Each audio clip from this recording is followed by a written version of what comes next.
अस्सलाम वालेकुम नाज़रीन, प्रोग्राम इकोनॉमी इन फोकस के साथ मैं हूं आपका मेजबान Baqar Abbas Jafri. Belt and road initiative that has been linked to CPEC, this is one of the biggest initiatives that China has taken over the past 200 years. जिस तरह से चाइना ने दुनिया भर में ट्रेड को फरोग देने के लिए सप्लाई लाइंस बिछाना शुरू की, जिसमें रोड नेटवर्क है, रेलवे नेटवर्क है, एयर रूट ऑलरेडी इस्टेब्लिश थे, सी रूट बहुत ज़्यादा इस्टेब्लिश किए गए। पाकिस्तान को इसका कितना फ़ायदा हो रहा है, यहाँ से जो पाकिस्तान की कड़ी है जिसको चाइना पाकिस्तान इकोनॉमिक कॉरिडोर या सिपेक कहा जाता है, इसमें क्या इंपॉर्टेंट डेवलपमेंट्स हुई हैं, किस तरीके से आप अपनी चेन को जो चाइना के साथ आपकी वाबस्तगी है उसको मजीद फ़रोग देने के लिए आपको मजीद मार्केटिंग की ज़रूरत है, क्या इंपॉर्टेंट प्रोजेक्ट्स आए हैं, पाकिस्तान में ओवरऑल एक्सपोर्ट्स की क्या सूरत हाल है। गुज़िश्ता कई महीनों से $2 अरब से जायद की एक्सपोर्ट्स आप रजिस्टर कर रहे हैं, करंट अकाउंट निस्बतन बेहतर है। अगर इस साल फाइनेंशियल ईयर का ओवरऑल जायजा लिया जाए तो हम देख रहे हैं कि किस तरह इकोनॉमी जिस तरह ऑनलाइन आ रही है कोविड के बाद, एक्सपोर्ट कंपेटिटिवनेस कितनी बरकरार रहेगी पाकिस्तान की, ये तमाम तर की इशूज़ हैं जो आज प्रोग्राम में डिस्कस करेंगे। हमारे साथ बहुत ही एलीट पैनल ऑफ गेस्ट मौजूद हैं। मैं अपने राइट से तारुफ कराना चाहूँगा मिस्टर आसिफ इनाम साहब, जो कि बिजनेसमैन हैं, एक्सपोर्टर हैं, चेयरमैन है एप्टिमा के। बहुत बहुत शुक्रिया प्रोग्राम में शामिल होने का। इनसे खासतौर पर कॉटन नील के ऊपर, कॉटन क्रॉप के ऊपर, एक्सपोर्ट्स के ऊपर, टेक्सटाइल इंडस्ट्री के ऊपर गहरी निगाह रखते हैं। इनसे मजीद जानेंगे। हमारे साथ लेफ्ट पे मौजूद हैं डॉक्टर बिलाल अहमद, जो कि इकोनॉमिस्ट हैं, PhD हैं डेवलपमेंट इकोनॉमिक्स से। बहुत बहुत शुक्रिया प्रोग्राम में शामिल होने का। इनसे इकोनॉमी के की उसूल, ख़ास तौर पे इस वक्त जब पाकिस्तान सिपेक में एक कलीदी किरदार अदा कर रहा है और ख़ास तौर पे पाकिस्तान में के लिए इम्पेरेटिव है कि यहाँ से डेवलपमेंट प्रोसेस को स्टार्ट किया जाए और जितनी भी फाइनेंसिंग हुई है उसको इकोनॉमिक एक्टिविटी के थ्रू दोबारा उसको पे बैक किया जाए। So then we have with us doctor Atar Ahmad, जो कि PhD हैं ग्लोबल मार्केटिंग में, खासतौर पर सिपेक के उमूर पर गहरी नज़र रखते हैं, काफ़ी कॉन्फ्रेंसेज में भी इंटरनेशनली पार्टिसिपेट कर चुके हैं। इनसे जानेंगे कि बेल्ट एंड रोड इनिशिएटिव और सिपेक की क्या अपडेट्स हैं राइट नाउ। बहुत बहुत शुक्रिया प्रोग्राम में शामिल होने का। बट बिफोर मूविंग फर्दर, सबसे पहले की स्लाइड्स हम आपको दिखाना चाहेंगे जो हमारे प्रोग्राम का वतीरा रहा है कि सिपेक की अगर आप स्लाइड अपनी स्क्रीन पे देखें तो China's objective is very clear कि चाइना की जो road network, rail network, trade arteries हैं वो पूरी दुनिया में फैलें, चाहे वो सेंट्रल एशिया में जाएं, यूरोपियन कंट्रीज में जाएं, सी रूट एक्सपेंड हो, अफ्रीकन कंट्रीज में जाएं। सो इकोनॉमिक्स के अंदर एक बुनियादी इक्वेशन जो हम पढ़ते हैं कि मिनिमाइज करना, जब हम इकोनॉमिक्स पढ़ते थे तो लैग्रांजियन इक्वेशन कहते थे कि कोई ऐसी कंस्ट्रेंट लगाएं कि दूसरा ऑब्जेक्टिव मैक्सिमाइज हो। तो China wants to minimise the distance between Chinese government and Chinese economy and the global economy. इसको देखते हुए अगर आप अपनी स्लाइड्स पे देख रहे हैं तो you looking at this is the objective कि पूरा पेनिट्रेट किया जाए ग्लोबल इकोनॉमी के अंदर। और जब भी रेड और रोल और इंफ्रास्ट्रक्चर नेटवर्क बिछाया जाता है तो उसके बाद दोबारा हम देखते हैं कि रेसिप्रोकेट करती है इकोनॉमिक एक्टिविटी दूसरी जानिब से भी। अगर हम दूसरी स्लाइड पर चलें, सो if you can better understand कि अगर मैप पे आप देखें तो चाइनीज मैप आपको रेड नजर आ रहा है, फिर आप सी रूट्स और ब्लैक लाइंस देख रहे हैं कि जो रेल नेटवर्क है, जो रोड लाइंस हैं, फिर सी रूट है, किस तरह से चाइनीज एक आर्टरी की तौर पे ऊपर ये पूरी दुनिया में फैल रहा है। और खासतौर पर पाकिस्तान के बीच में से देखें आप, एक ब्लैक लाइन जा रही है जो कि सिपेक कहलाती है। So CPEC is a small but major part of connecting China to the sea route. So that is the shortest distance to connect China to the sea route. और यहाँ पे there is a huge opportunity that we have to tap. So सबसे पहले अतर साहब आपका quick feedback कि जिस तरह से आप ग्लोबल कनेक्टिविटी देख रहे हैं और सिपेक जो पाकिस्तान का वर्जन है of belt and road initiative, what is the latest update on that? देखिए, सबसे पहली बात तो ये है कि हम जो अब तक सीपैक की बात करते चले आए हैं, हमने तो सिर्फ अपने घर के अंदर की बात की है कि सीपैक से ये फैसिलिटीज़ हम दे रहे हैं। बात दरअसल ये है कि हमें सिर्फ घर के अंदर नहीं देखना है, हमने इसकी मार्केटिंग करनी है ताकि ऑप्टिमम यूटिलाइजेशन ऑफ सीपैक हो जाए। तो ऑप्टिमम यूटिलाइजेशन में इसके बेनिफिशरी सिर्फ पाकिस्तान नहीं है, इसका बेनिफिशरी दुनिया के बहुत सारे ममालिक हैं। और जितने ज़्यादा ममालिक इसके बेनिफिशरीज होंगे पाकिस्तान के हक़ में, उतना ज़्यादा बेहतर है। कि अब जो बड़े बड़े काम हुए हैं, जो बेल्ट एंड रोड इनिशिएटिव है, कि अगर हम इस सर्विसेज की मार्केटिंग करें हम अफ्रीकन स्टेट्स में, सेंट्रल एशियन स्टेट्स में, तो हमारे लिए बहुत अपॉर्चुनिटीज़ हैं। हमारे पास कुछ चल कर आए, रिसेंट पास्ट में उज़्बेकिस्तान वाले आए, उज़्बेकिस्तान वाले कहते हैं हमारी ट्रेड के लिए हमें आप ये राहदारी की फैसिलिटी दीजिए। बिल्कुल चश्मे मार रोशन कि हम क्यों ना दें। हमारा भी बेनिफिट है, उनका भी बेनिफिट है, it's win win situation for all the world. ये बहुत अच्छी बात की आपने। इसका मतलब ये अगर आप मैप पे देखें तो बेल्ट एंड रोड इनिशिएटिव की आर्टरीज में से एक आर्टरी आपके पास है और बाकी आर्टरीज आप देख रहे हैं कि कुछ बांग्लादेश की तरफ भी जा रही हैं, इंडिया की तरफ भी कुछ आर्टरीज जा रही हैं, बेशुमार ममालिक की कुछ तरफ ईरान की तरफ जा रही हैं। जी। तो ये हमारे लिए बहुत जरूरी है कि हम अपनी आर्टरी के ऊपर एक्टिविटी बढ़ाएं। Is that correct? देखिए, एक्टिविटी बढ़ेगी तो हमारी इकोनॉमिक एक्टिविटी ज़्यादा जनरेट होगी ना। कि अगर हम बात करते हैं कि ये चाइना के लिए बेनिफिट है, बिल्कुल है, बहुत ज़्यादा है, सब कुछ अपनी जगह है। लेकिन 6 ममालिक तो आपके सेंट्रल एशियन स्टेट्स में हैं, वो भी लैंड लॉक हैं, बल्कि डबल लैंड लॉक हैं। तो अगर हम ट्रेड फैसिलिटी दें, फिर अफ्रीका के लिए देखें, अरेबियन सी में जब जहाज़ सुएज़ कैनाल के रास्ते जब दाखिल होता है ना, उसके बाद 18,000 नॉटिकल माइल्स है चाइना का पोर्ट। और यहाँ अगर हम गवादर को इस्तेमाल करें, कराची पोर्ट को इस्तेमाल करें, कराची पोर्ट को भी इस्तेमाल करें जो एग्जिस्टिंग फैसिलिटी दे रहा है सबको, तो यहाँ से सिर्फ 3,500 4,000 किलोमीटर पे आपका उज्बेकिस्तान है। ठीक है, वहाँ से बहुत, इससे कई गुना ज़्यादा है। तो ट्रेड बहुत सस्ती हो सकती है। $1 million क्वेश्चन इज बिलाल साहब, अब तक की प्रोग्रेस पे what is your quick factual feedback? शुक्रिया बहुत बहुत। देखें, मैं ना डॉक्टर अथर की बात में कुछ ऐड करूंगा। ये 64 कंट्रीज़ में फैला हुआ प्रोजेक्ट है चाइना की तरफ से, 64 अराउंड 64 to 68, और तकरीबन 2.2 बिलियन लोगों को ये अपनी लपेट में लेगा, यानी कि ट्रेड साइकिल है। और आप तकरीबन इसकी अगर इकोनॉमी जनरेट करें तो 2.2 ट्रिलियन का ऑलमोस्ट ये रेवेन्यू क्रिएट करेगा, 2,000 अरब 2,500 अरब। और चाइना ने कहा भी है कि हम 1,000 अरब डॉलर जो है, यानी कि 1 ट्रिलियन इसके इंफ्रास्ट्रक्चर पे खर्च भी करेंगे, जिसके अंदर सीपैक भी हमारे पास आ रहा है। तो हम सीपैक की जो स्टेटिस्टिक्स देखते हैं, $60 बिलियन से जो $80 बिलियन है, वो नीचे जो है वो इफेक्टिवली जो है ना, उसको अब होना बहुत ज़रूरी है। उसकी वजह क्या ज़रूरी है? बेल्ट एंड रोड इनिशिएटिव में 6 आर्टरीज हैं और ये जो सीपैक है ये 1/6 है। और इसका अंदर जो इम्प्लीमेंटेशन का जो सबसे बड़ा जो फीडबैक है, या जो सबसे बड़ी जो इसकी राहदारी बनेगी, वो रेलवेज है। रेलवेज को हमें बहुत ज़्यादा इम्प्लीमेंट करना होगा। वैसे भी रेलवेज के कॉन्स्टिट्यूशन के मुताबिक ये मुल्क के कार्गो को ट्रांसपोर्ट करेगी। ऑलरेडी ये बना हुआ है हमारे, और इसके ऊपर कुछ इम्प्लीमेंटेशन भी हुई थी, लेकिन जाहिर है वो कुछ सर्दरवी का शिकार है। काम चल रहा है हुकूमत की तरफ से, अगेन उसके ऊपर बहुत ज़्यादा काम करने की ज़रूरत है। दूसरा जो इसका है रोड नेटवर्क है। अब रोड नेटवर्क के साथ साथ हमें रोड नेटवर्क तो बहुत ज़्यादा बातचीत हो गई है। यहाँ तो पाकिस्तान के अंदर एक बहुत बड़ा दरिया भी बह रहा है, इंडस वैली बह रही है। इंडस वैली को भी हम यूटिलाइज कर सकते हैं। ये भी एक नेटवर्क का कार्गो नेटवर्क के ऊपर काम कर रहे हैं। पाकिस्तान दूसरे मुल्कों में जहाँ पे दरिया सिंध से छोटे दरिया हैं, वहाँ पे भी जो है, खुद चाइना के अंदर भी छोटे छोटे दरियाओं के ऊपर भी जो है वो सी हो जाता है और टूरिज्म हो जाता है। ये इसका जो है रोड ट्रांसपोर्टेशन का मैकेनिज्म है। जो दूसरा इसका मैकेनिज्म था वो एनर्जी के जो प्रोजेक्ट्स हैं, एग्रीकल्चर के जो प्रोजेक्ट्स हैं, टेक्नोलॉजी ट्रांसफर के जो प्रोजेक्ट्स हैं, माइनिंग के जो प्रोजेक्ट्स हैं, ह्यूमन डेवलपमेंट के जो प्रोजेक्ट्स हैं, एक्सचेंज ऑफ नॉलेज के जो प्रोजेक्ट्स हैं, एजुकेशन हेल्थ के जो प्रोजेक्ट्स हैं, उन सब के ऊपर हमें इंप्लीमेंटेशन करनी होगी। और सीपैक का ना एक जो हम सीपैक को गवर्नमेंट टू गवर्नमेंट तो हम सोचते हैं बिल्कुल होना चाहिए, और ऐसे ही प्रोजेक्ट्स चलते हैं बड़े प्रोजेक्ट, लेकिन प्राइवेट सेक्टर भी उसमें इन्वॉल्व किया जाए। लेकिन जो एक जो इसका फर्दर स्टेप्स करना होगा, जो अभी से इनकॉर्पोरेट करना होगा, गवर्नमेंट टू कॉमन पीपल भी हमें लाना होगा, पीपल टू पीपल कनेक्टिविटी के ऊपर भी हमें काम करना होगा। देखिए, जैसे डॉक्टर अथर ने कहा कि ग्लोबल मार्केटिंग करने, ग्लोबल मार्केटिंग के अंदर मैस मार्केटिंग को भी डाला जाए कि आम पाकिस्तानी को भी ये पता चले कि ये सीपैक है। और इसका रिलीफ जो है, जब ये मैं कहते हैं कि 70 से 80 बिलियन डॉलर की इन्वेस्टमेंट हो रही है, इंफ्रास्ट्रक्चर डेवलपमेंट हो रही है, पीने के साफ पानी के ऊपर भी जोड़ा जाए। ये अगेन आप मेरे ऊपर एतराज़ करते हैं अक्सर कि आप हर दफ़ा जो है वो बेसिक यूटिलिटीज़ को लेकर आते हैं।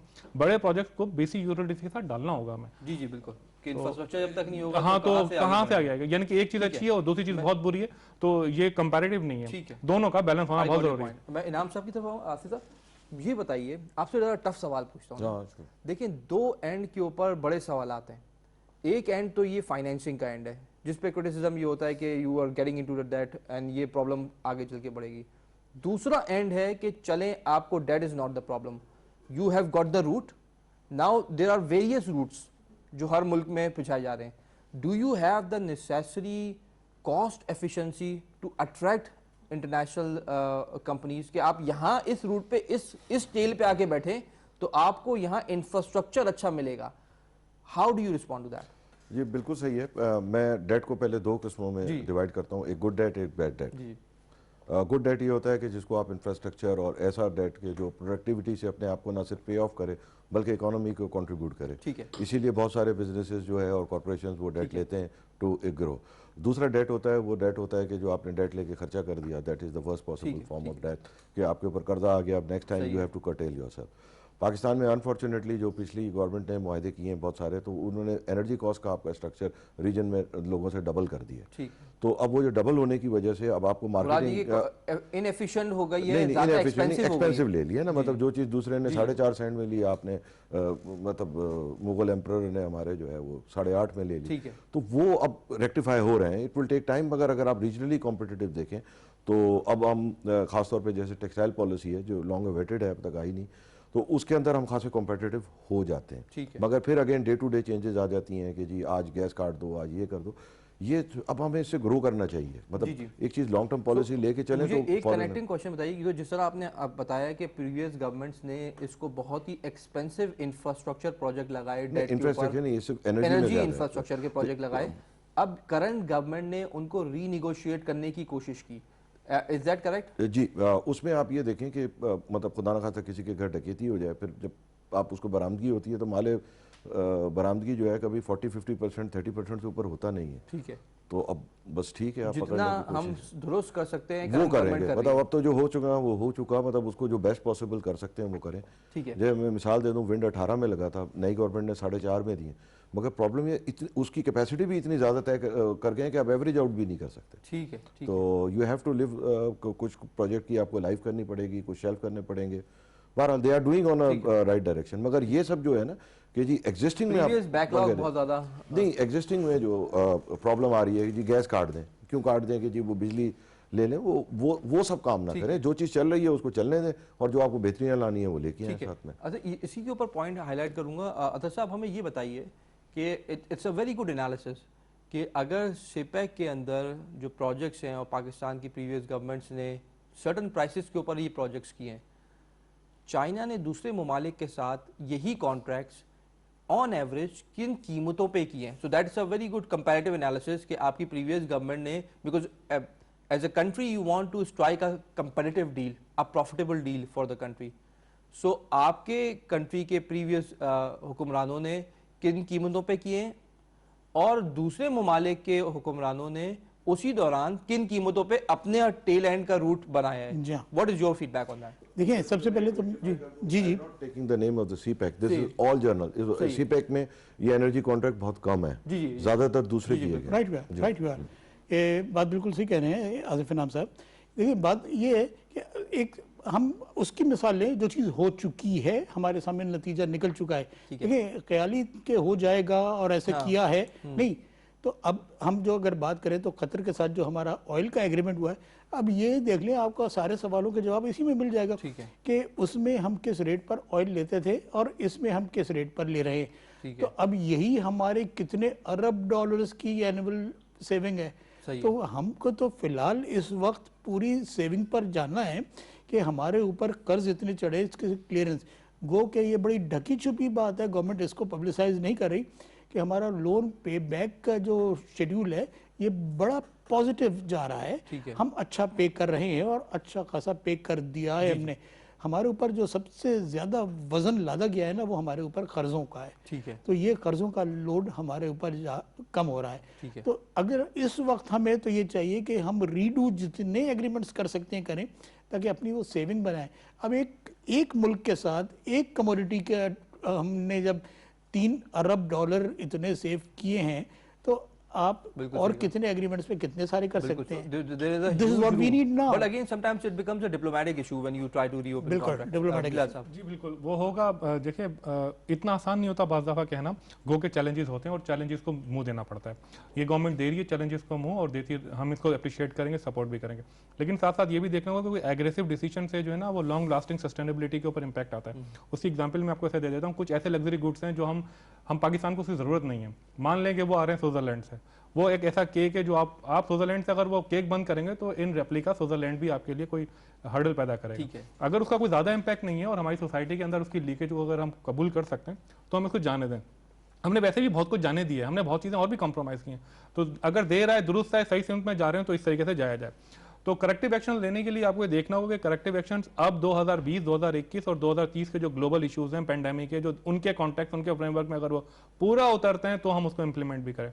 और दूसरा, अक्सर मैं एक बात ये कह रहा होता हूँ, देखिए गवर्नमेंट का जो नारा है अकाउंटेबिलिटी का, उसमें फाइनेंशियल अकाउंटेबिलिटी जो है वो पॉलिटिक्स से उठ के जो वो दूसरे सेक्टर्स हैं, जो एफबीआर के जो इश्यूज हैं, जाहिर है एफबीआर काम कर रहा है, उसके अंदर रिफॉर्म्स चल रही हैं, और बैंकिंग चैनल पे बहुत सारे एफएटीएफ के जो इश्यूज हैं, वो सारी चीज़ें जो है ना, हम अपनी इंटरनली अगर जड़ को मजबूत करेंगे तो ये जो सीपैक है और जो दूसरे जो हमारे जो इंटरनेशनल जो प्रोजेक्ट्स हैं उसके ऊपर उसका वाइटामिन अच्छा पहुंचेगा। अच्छा, मैं एक आपके सामने स्टैटिस्टिक्स कर रहा हूँ, डॉक्टर साहब ने जो बताया, देखिए हम सर्कुलर डेट को अक्सर भूल जाते हैं और हम ये समझते हैं कि सर्कुलर डेट को माइनस करके हम चीज़ों को चला लेंगे, ऐसा नहीं है। गवर्नमेंट जो है ना सर्कुलर डेट को कम करने के लिए डिफरेंट स्ट्रेटजीज इस्तेमाल कर रही है। आईपीएस के नए जो है नई शराइत के ऊपर जो है वो कॉन्ट्रैक्ट हो रहे हैं और वो बहुत अच्छी बात है। वो 1.5-2 हज़ार अरब रुपए का जो सर्कुलर डेट है वो अगर रिड्यूस होता है 15-20-25% अगर वो रिड्यूस होता है तो जाहिर है वो स्टेबल होगा चीज़ें, और यही वो चीज़ें हैं जो इकोनॉमिक एक्टिविटीज़ के अंदर जो ना बूम पैदा करेंगे, हमारा डेफिसिट कम होगा, फिक्स्ड डेफिसिट के अंदर कमी आ रही है, एक्सपोर्ट बढ़ रही है, दूसरी तरफ जो अशारिया बढ़ रहे हैं उनको अप्रिशिएट किया जाए, सरप्लस में जी बिल्कुल इसमें आ रही है। अब जो दूसरा जो एक और एंगल है वो क्या है, इकोनॉमिक डेवलपमेंट। हम ऐसे नहीं कर सकते कि हम सिर्फ फाइनेंशियल डेवलपमेंट करेंगे, जी ह्यूमन कैपिटल डेवलपमेंट करना बहुत जरूरी है। आपके पास 12.5 करोड़ ऐसे यंग ह्यूमन पाकिस्तानी हैं जिनको तरबियत देकर आप मुल्क से बाहर बेचकर रेमिटेंसेस मंगवा सकते हैं, उनको तरबियत देकर आप सीपैक के अंदर इनकॉर्पोरेट कर ह्यूमन कैपिटल जनरेट कर सकते हैं। इसी बच्चे को आप पढ़ा लिखाकर पाकिस्तान के अंदर कोई छोटा काम करवा के एक फल देने वाला पौधा बना सकते हैं। ये काम भी अब बहुत जरूरी है, ये भी सीपैक के साथ साथ की प्रायोरिटी लाइन है हमारी।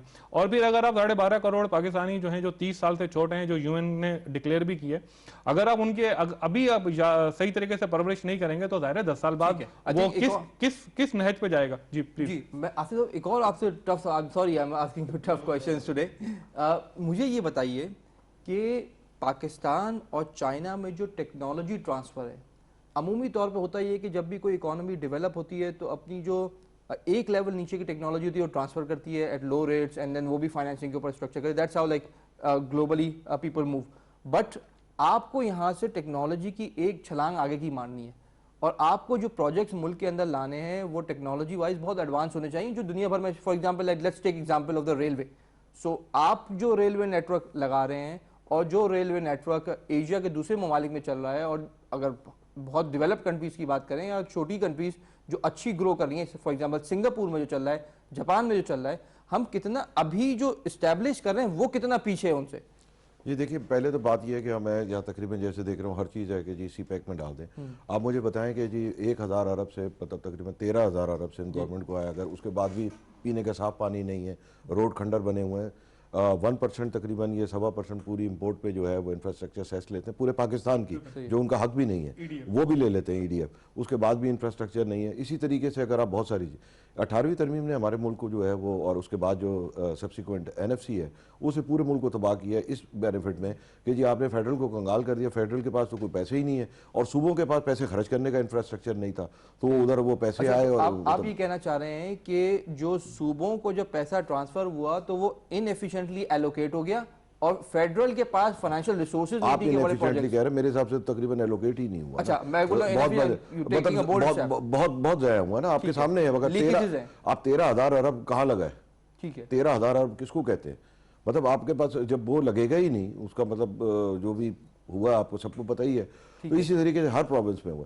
अब जैसे सूबों को एग्रीकल्चर ट्रांसफर हो गई, एग्रीकल्चर का इंफ्रास्ट्रक्चर सूबों ने क्या बनाया? कोई सीड का रिसर्च का इदारा बना, आपने हर चीज़ ले तो ली because the money was coming with it, मगर you have to accept the responsibility and accountability. उस दोनों की बात करो। कल परसों चंद दिन पहले एक पुरैम में था, वहाँ एक जनरल एसोसिएशन का नुमाइंदा वज़ीर आज़म से अपील कर रहा था कि जी आप कपास की सपोर्ट प्राइस करें और उसकी रिसर्च करें। I too told them sir, after 18th amendment आपको एग्रीकल्चर की फुटी की प्राइस वज़ीर आला से लेनी है, वज़ीर आज़म से नहीं लेनी। ठीक है, मतलब इतनी अनअवेयरनेस है कि हर बुराई का जिम्मेदार फेडरल गवर्नमेंट को समझा जा रहा है और उनकी जिम्मेदारी है नहीं, वो वॉलंटरीली बेचारे करते हैं और फंसते हैं। जी शुक्रिया। देखें आपने फुट्टी की प्राइस किया, अब देखें कागज़ के ऊपर पाकिस्तान में फुट्टी है और ग्लोबली जो है वो सिंथेटिक फाइबर आ चुका है। अब फुट्टी से बात ऊपर जा चुकी है, कॉटन जो है वो कपड़ा वो आ गया है कि जिसको धोने की ज़रूरत नहीं है और वो जो है वो बगैर धुले अब चलेगा कि चाइना इसके ऊपर बना रहा है। अब हम एक एग्जाम्पल दे रहे होते हैं ना, बांग्लादेश